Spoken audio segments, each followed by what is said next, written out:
Okay, I'm here with Dave in his ultimate man cave, I suppose you could call it. Tiny man cave. Tiny man cave. With the, what do we call this? The Spirit of New Zealand Lakester. So the idea with this is it's destined for Bonneville. Bonneville? Yeah, Bonneville.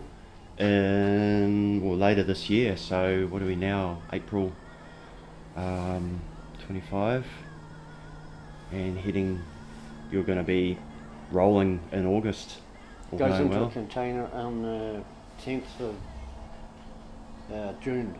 10th of June, Yeah. right. And then we head over to, Bonneville starts 1st of August. Yep. So we're still, we're still hard out. Yeah. Thought we'd be finished by now, but we had a hiccup with the transmission. We're slipping the low gear bands, so that's going back to the transmission builder in Hamilton tomorrow morning, and then hopefully he'll chuck another couple of $1,000 worth of stuff in there to stop it slipping. Get it back tomorrow night hopefully, and spend Easter weekend getting it all back in there. Yep.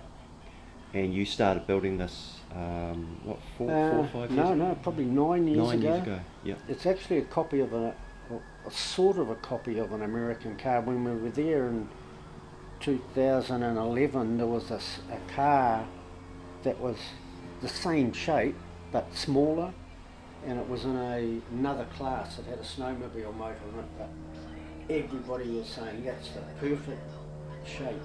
It's got no frontal impact, which is important at high speed. As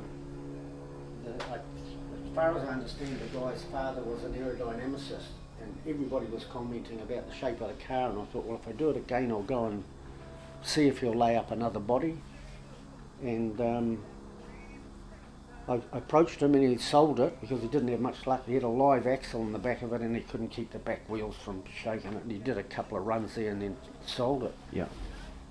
So I got hold of the guy that it had gone to, and he also got the moulds for the body, so he laid me up another body, which is only all the top stuff. Yeah. The sides are all flat. So we shipped it out here, and then I cut it just here, and we added a metre into the bodywork. Yeah. Stretched it out a metre so I could get the RB motor in it. And we had some pictures of the guy's chassis, but we didn't really take any notice of that. And sort of, built it as we go, built it out of my head. Yeah. A lot of research on the internet, enough research that it actually ends up complicating matters. Right, yeah. But in contact with a lot of guys in the States, and fortunately the guy at the head of the tech committee at Bonneville is a Kiwi guy from Napier, so we can ring him if there's any issues, and he's been helping us all the way through it. Yeah. But the top two classes are Streamliner, and Streamliners like that. That's a Streamliner, that's a Streamliner. The wheels can be inside the bodywork. Right, yeah. And Lakesters, same deal, you can build your own body, but the wheels have to be outside the bodywork. Ah, that's the difference. And they're the top two classes, and they encourage ingenuity, so all they're really concerned about is your safety. Yeah. All the other car classes have got a myriad of rules and regulations to try and keep it an equal playing field. So they really encourage ingenuity, so you can build whatever you like as long as the wheels are outside the body. You can't put any aerodynamic stuff around the wheels. Okay, yeah. So, it's weight is your friend. Yeah. So you're not building everything as light as you can, because the heavier cars are way more stable at high speed. You're trying to get a lot of power to the ground through those stupid wheels. Yeah. So you can overpower the wheels quite easily. So you don't have to worry too much about weight. Yeah. And balanced weight, is it sort of crucial to? Well, you need. They're saying you need the centre of gravity as close to the centre of pressure as you can get it. Right. If it's too far back in the car, the back just wants to lead. So if anything goes wrong, the car's going to go round on you because all the weight's too far back.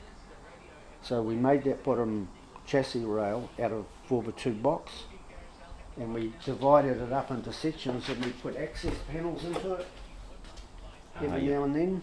Probably another one down there. Yeah. So once we weighed the car, we've done it a couple of times, once we weighed the car, we think the centre of gravity is going to be back here somewhere because there's an ice box here full of ice water, transmission, all those steel parachute tubes and everything at the back. The centre of gravity is going to be back here, so we can pull that centre of gravity forward by adding lead to the chassis rails up the front. Yeah. Because there's only me up there. Yeah.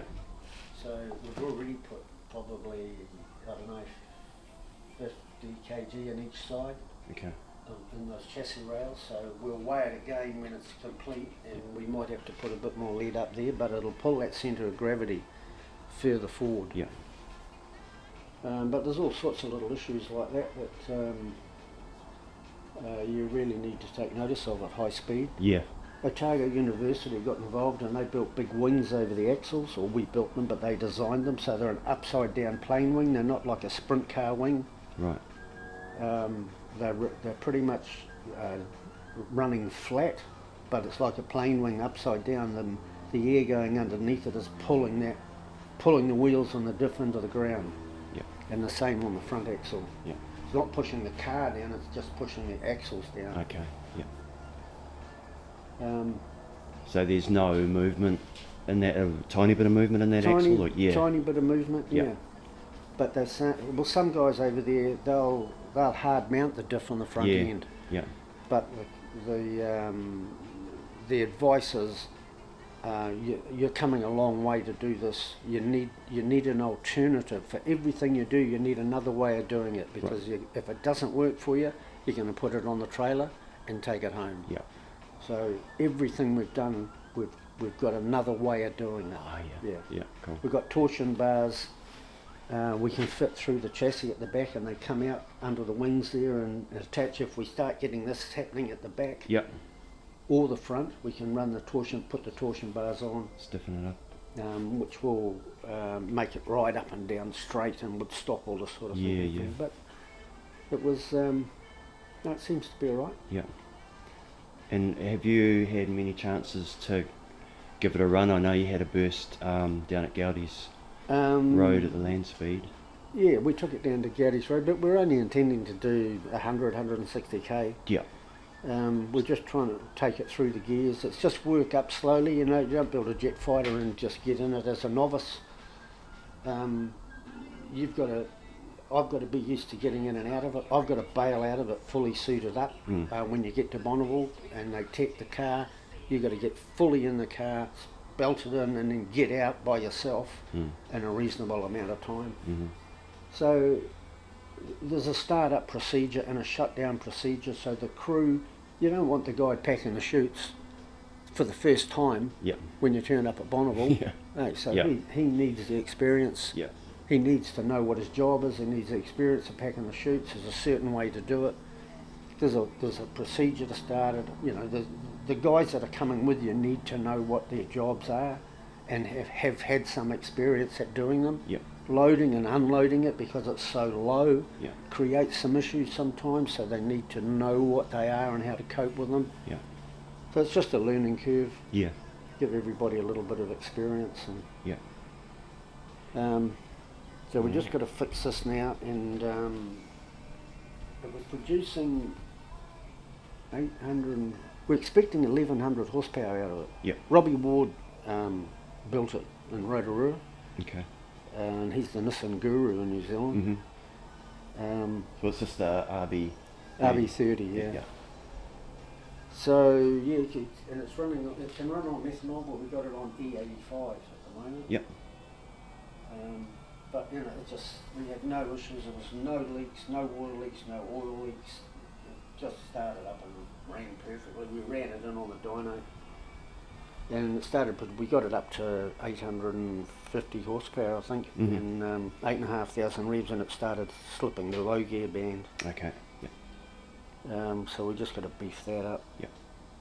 get it back in there and go back on the dyno. I think we're booked in for about the 3rd of May.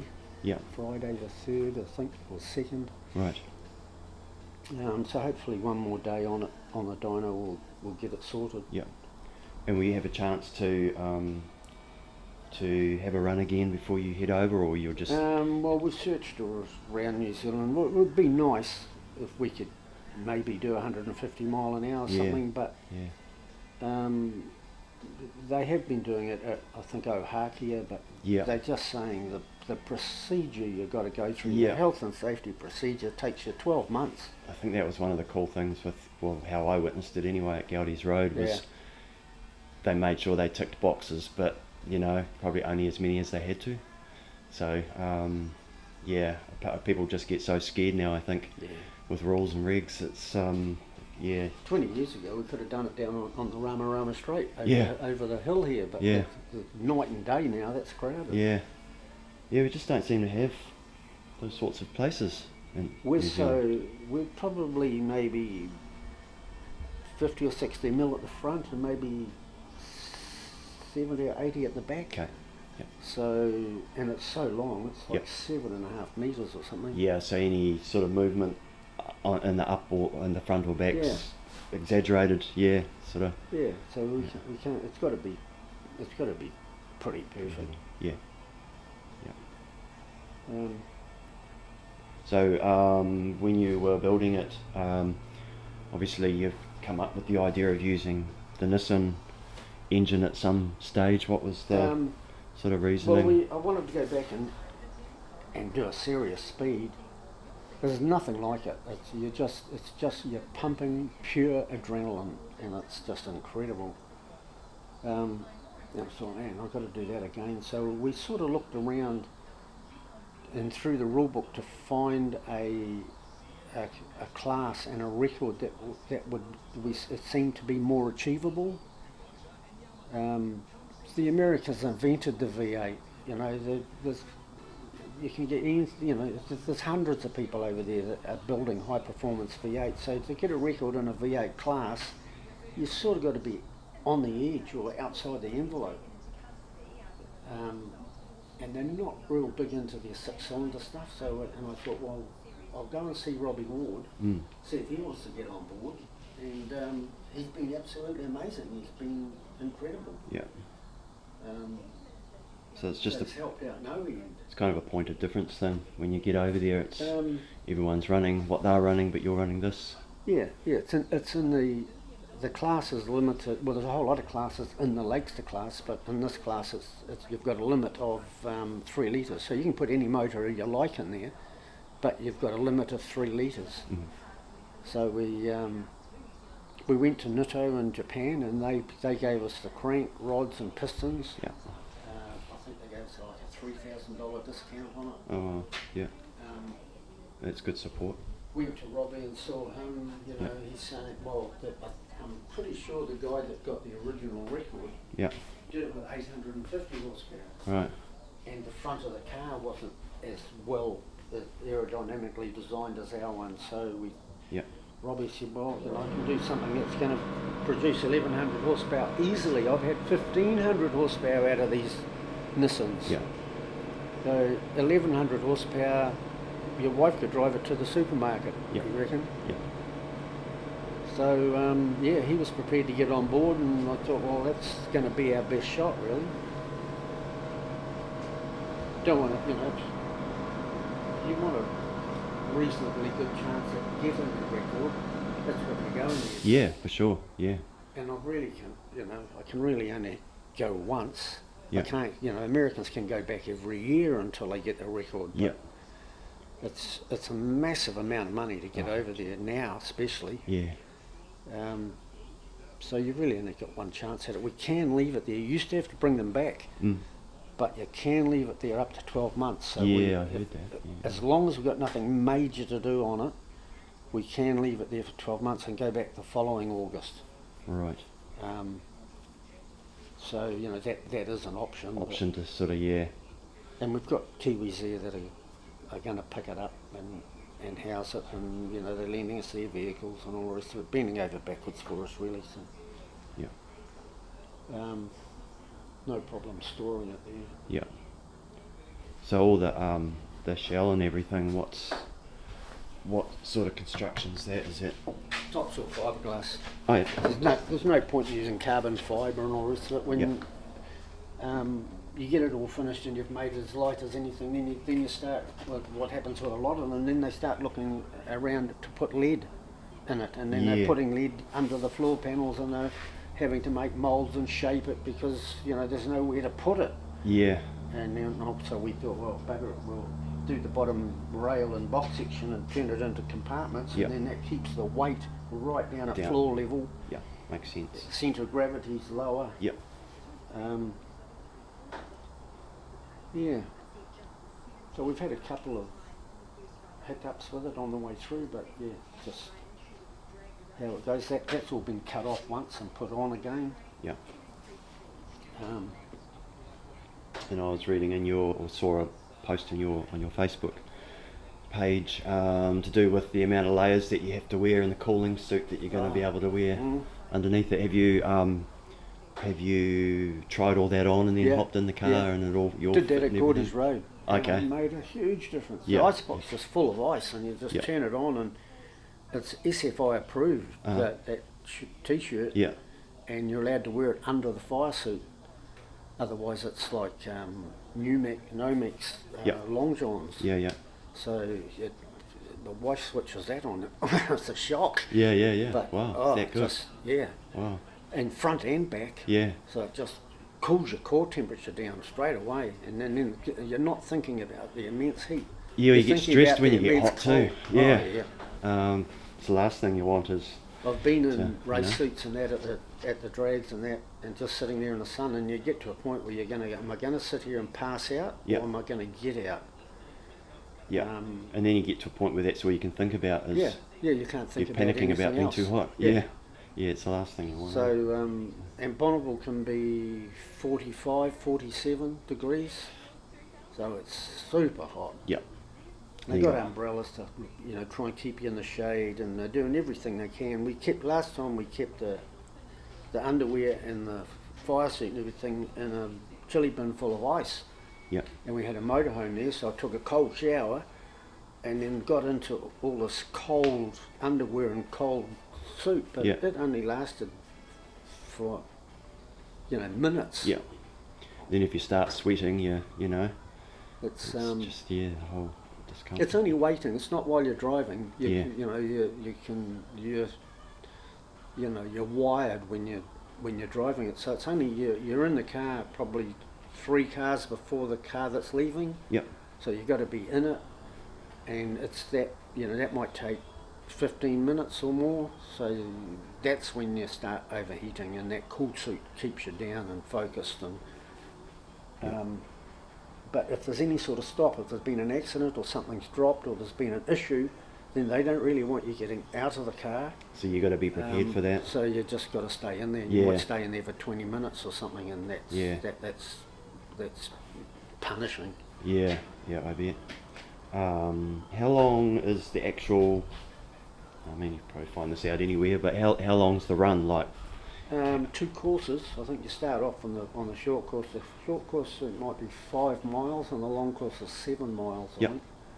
So you start off, and you've got to do. They're not just going to let you get in something like this and go for it. Okay. You have to do 3 licensing runs. So they might say do 120 mile an hour, and you do that.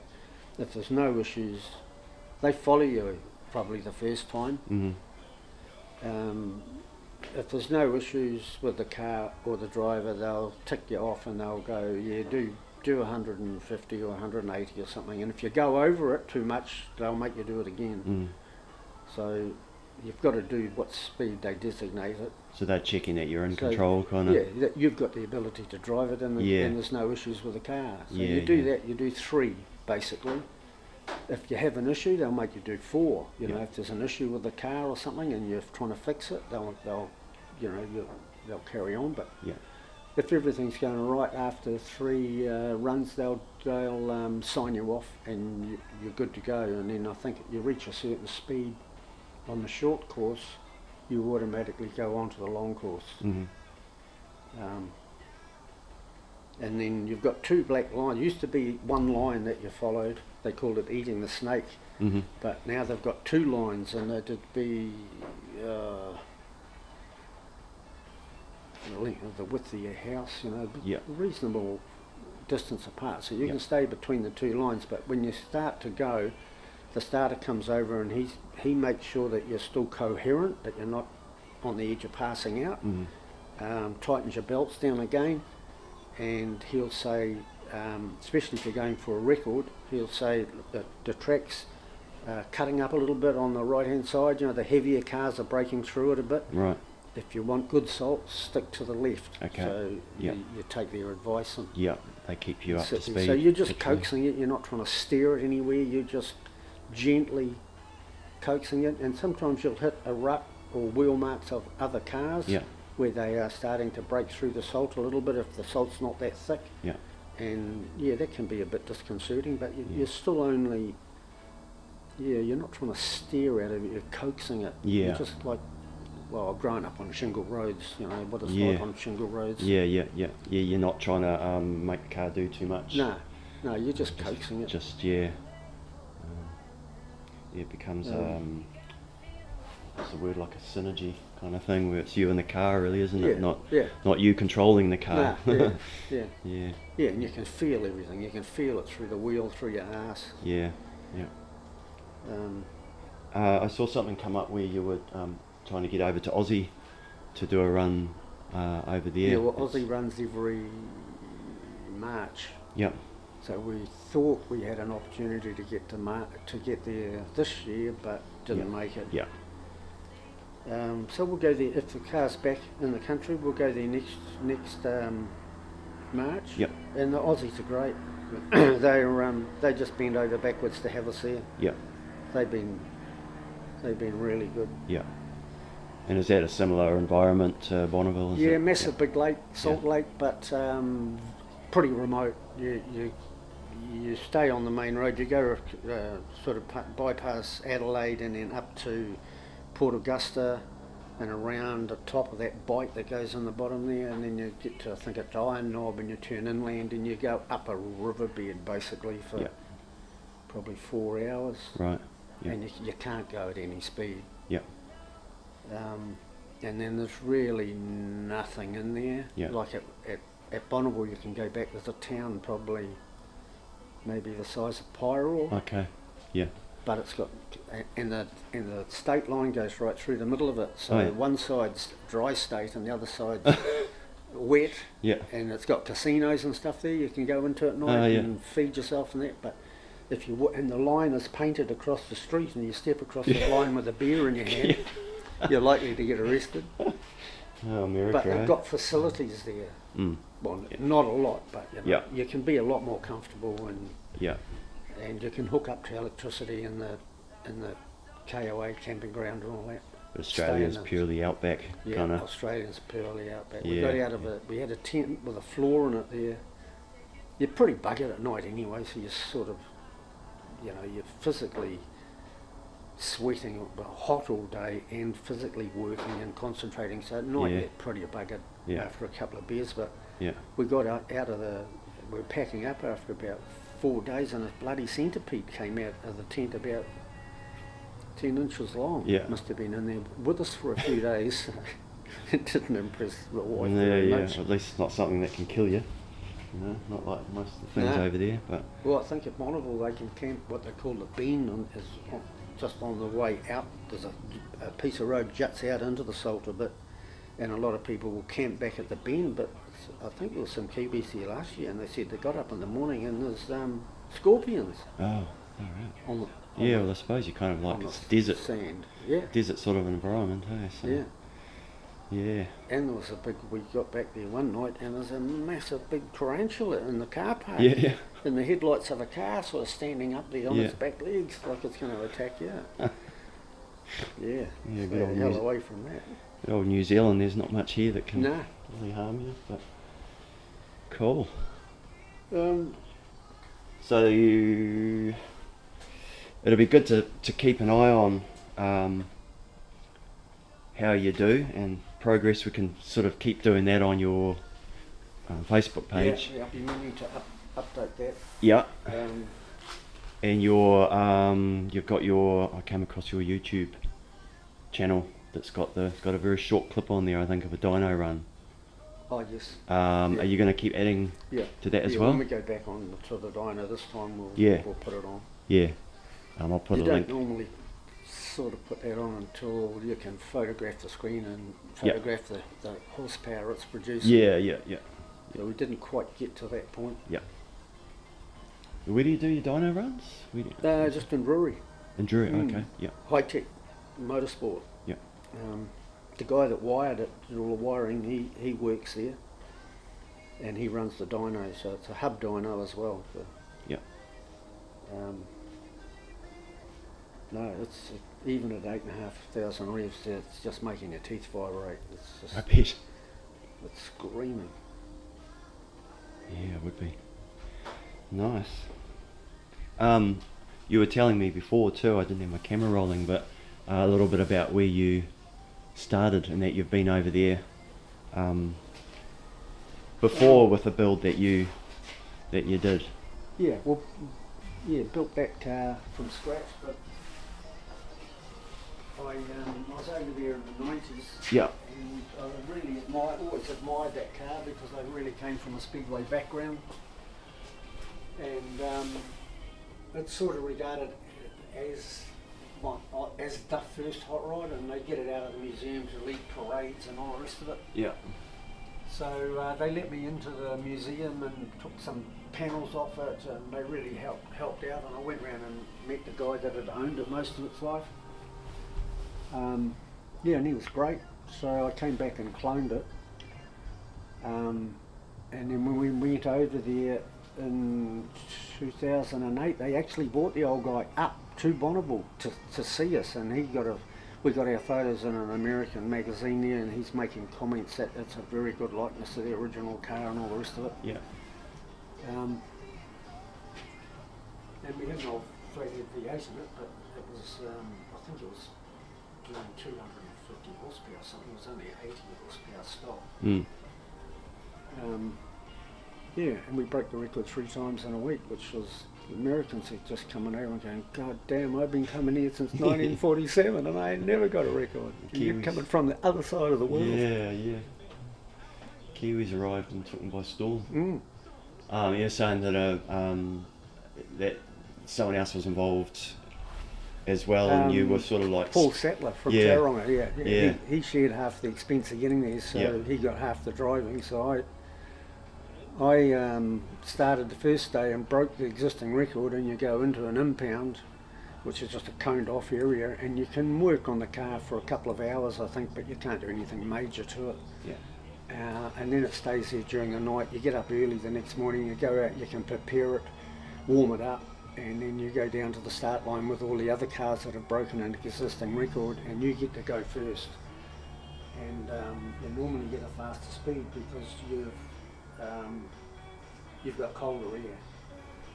So I got the record, and we all celebrated that. That was within 2 days. I had the new world record for that class, and then it was Pinz's turn. He went out there, he broke my record, and then it goes into impound, and the next morning we go out and we get it warmed up, and off he goes, and he took the record off me.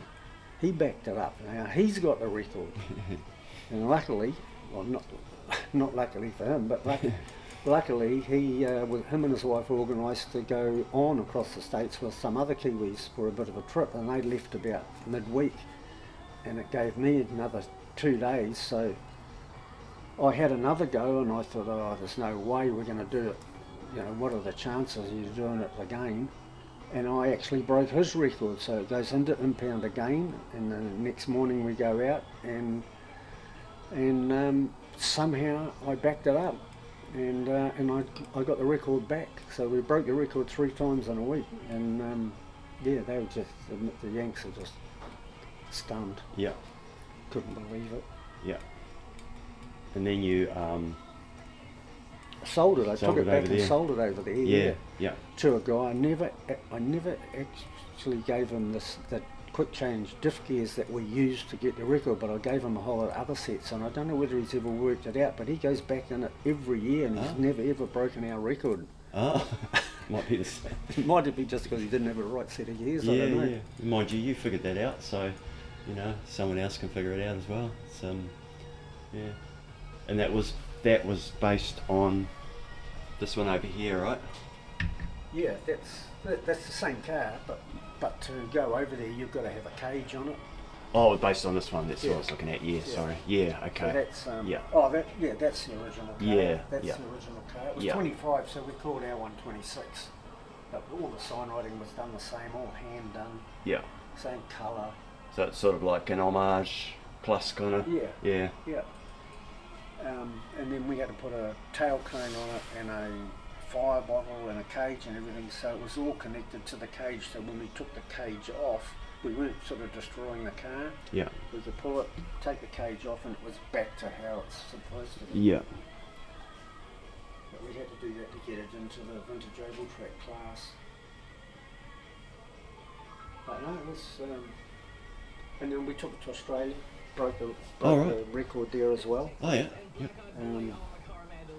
But in Australia, you've got arm restraints on, and in Australia there were wet patches in the salt, so you'd be doing all right, and then you'd start getting a rooster tail of white slushy salt coming off the wheels, and you could feel it starting to sort of sink in, starting to work, and you just get a white out across your mask. So I could only just, with the arm restraints, I could only just reach the corner, so I sort of tried to clean the corner up, and you're just smearing it out really. Yeah. And I got a bit of a vision, and I thought, I'm not come all this way, I'm not stopping now. And sort of kept going, looking out through a portion of it. Yeah. But we had a few issues with it, but on the last day, I think it was they shut the course down, and we said, just give us one more run, and they let us have one more run, and it just came alive, and we got the record.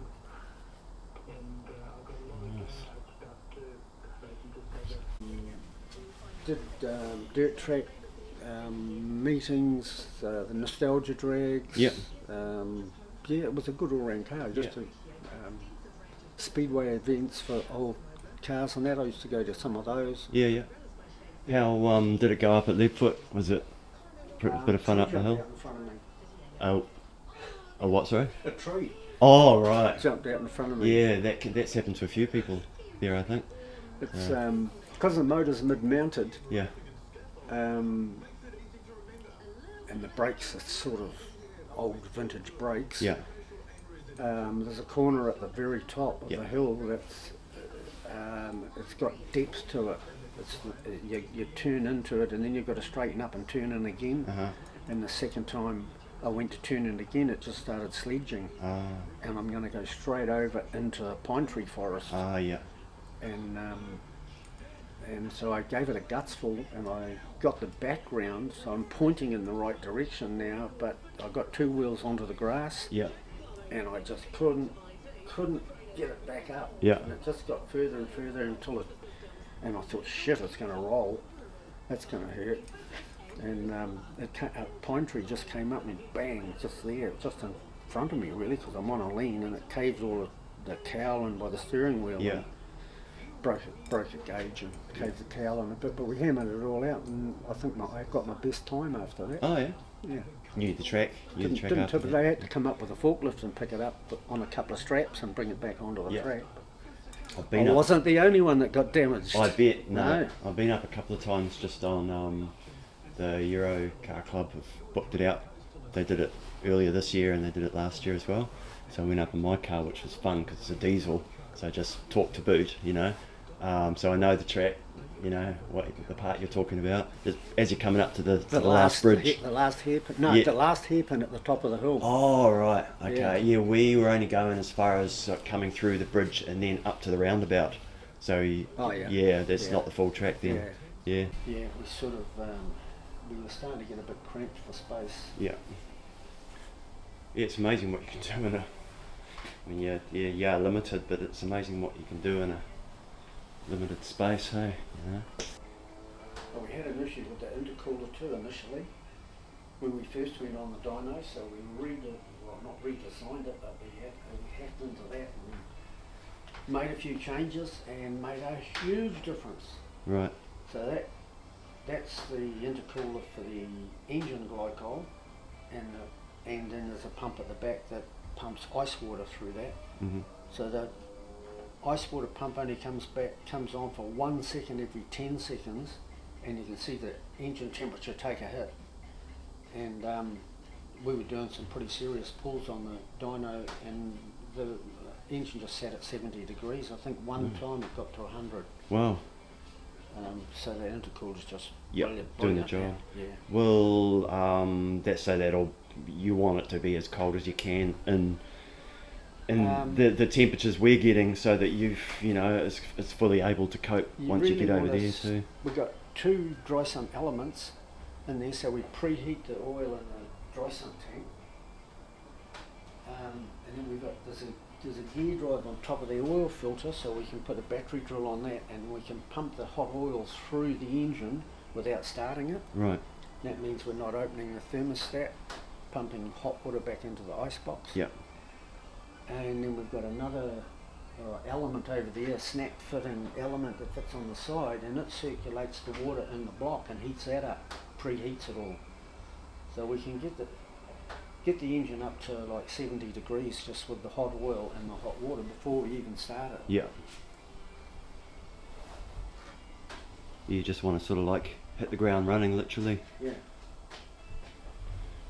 You've got like a little page set up to get some funds together to cover the God knows how many expenses and costs that come with doing something like this. So I'm dropping putting the link in the description below, so that people can have a look at that. And yeah, if there's anyone watching, it all helps. I think it's got to go in a 40-foot container. It won't fit in a 20-foot. So if I was to go over there and back just in the 40-foot container, it's like 28,000. Yeah. 14,000 each way. That's just getting it there. So that's just getting it there. Yeah. I think Pam has organised a camper, 5-berth camper. It's $150 a day cheaper to get it in Bakersfield than it was to get in LA. Mm-hmm. And I think for 11 days it's 9,000 New Zealand dollars. Wow. So that it's just bizarre over there at the moment. Yeah. Food. Somebody came back the other day and said a hamburger was $18 US. So that's $30 for a hamburger. Yeah. Wow. So yeah, we're trying to sort of do that as cheaply as we possibly can. Yeah. And you've had to build it. Yeah. So it'd be good if somebody sees your vision and wants to help. I've got good. Dave Mead's sort of the crew chief, and Richard Hollywood,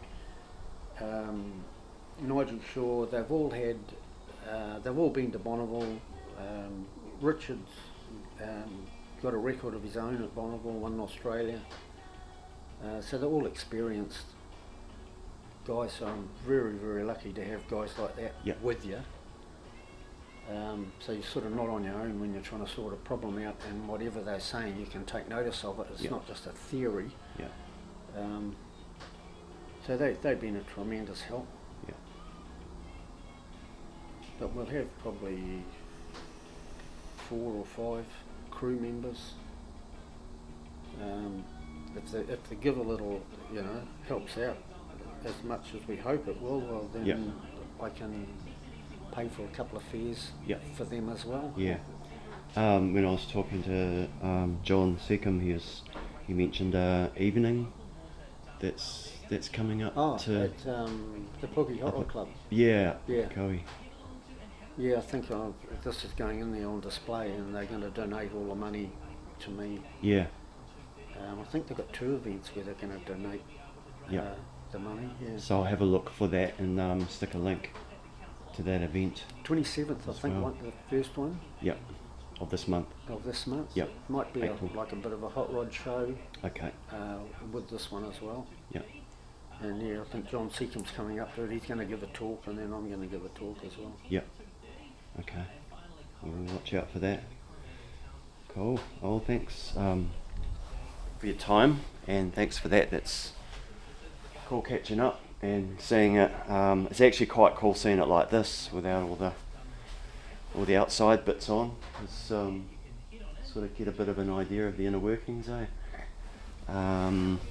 And hopefully we'll see some bits and pieces come up with, you know, progress as you get closer to the event. And Definitely.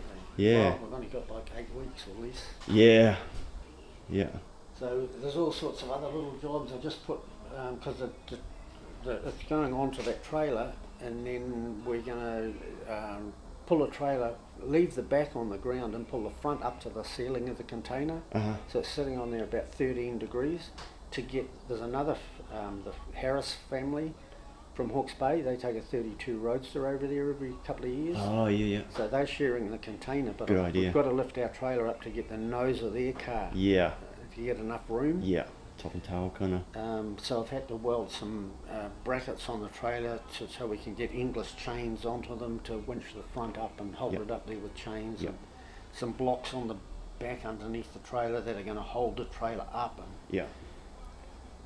you know, there's lots of little jobs like that you've got to do. Yeah. We're slowly sort of knocking them off. Work through the list, yeah. Yeah.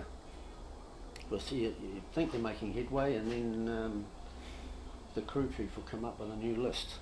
Yeah, or you take a couple of steps forward and then sort of one step backwards. And you've got to take a multitude of spears, because the closest town to Bonneville where you're going to get any serious help is Salt Lake City, and that would be 2.5 hours to get to it. Yeah. And the last time I had to do a mercy run there, and I sat in a Chevy Blazer. I had the cruise control wouldn't go any higher than 98 mile an hour. Oh. And I had about 4 cars sitting around me, must have been doing the same speed, and we all just sat there for like an hour doing 98 mile an hour. Yeah. Just in a straight line. Still 2 hours, I think. Yeah. 2.5 hours to get there and then turn around and come back. Yeah. So it's Wendover's got a little garage, and you can do a little bit there. But they're really good too. But you're not racing anybody else. Yeah. Basically, So the camaraderie and the friendship there, the Yanks just want you to go over and they're all over you. Yeah. You know, they want you to go home with them. Yeah. I've done 50,000 Ks in the States, and they're lovely people. Just getting away, they're so generous. Everything, you know, generous with their food, generous with their alcohol. Yeah. They just no problem inviting you home. Yeah. You just become one of them. Yeah. Yeah. So anything goes wrong on the salt, there's plenty of people, you know, that'll do whatever they can. I've seen people, Americans that have got a car there and it hasn't actually. There's been an issue with it, so it's sort of sitting on the trailer, but they're staying there another couple of days, and then somebody has a problem and needs something, they'll go and take something off their car. Yeah. So that they can... Because it's just sitting there in the meantime, getting rolling. Yeah, the automotive world is generally pretty good like that, I think. There's probably a few little factions and, you know, that sort of thing, but... They're so lovely. Yeah. I look forward to seeing how it all goes. Man, it's going to be pretty flippin' exciting. Awesome, thank you.